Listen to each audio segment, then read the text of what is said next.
I-repair po natin tong LED valve ngayon na 15 watts. So hindi na po siya nailaw. Siguro dahil may putol ng connection. So yan, 15 watts. So daylight siya, para sa labas to eh.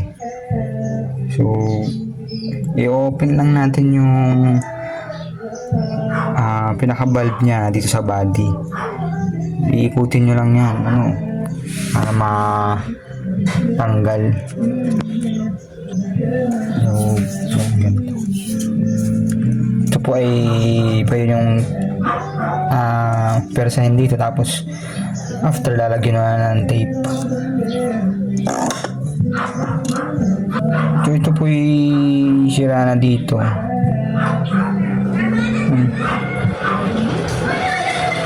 Pag tinester natin, wala na yung connection ng dalawa.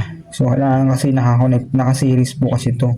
So kailangan itong dulo na ito nakakonect din sa dulo nito. So base sa pag-series, putol na siya din. Yan, hindi na nailaw yung buong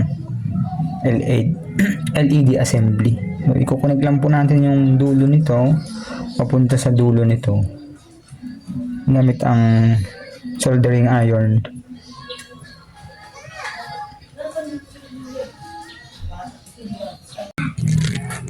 Yan na po siya ngayon, isa-solder natin. Yung po yung soldering lead, soldering iron, yung ating valve. So yung putol na connection din yan po yung i-connect nyo din sa kabila. So lalagyan natin ng soldering paste dito para mag-connect sila. Kulang pa. Yun po, i-connect lang natin yung dalawang dulo niya. Pag na-connect na po natin yung portion na yan, so okay na po yan. Pwede na po natin i-close, lagyan po natin ng tape para matesting na natin mamayang gabi. Yan na nga po yung ating ni-repair kanina na street light, yung bulb po, So okay na po siya ngayon, nailaw na siya.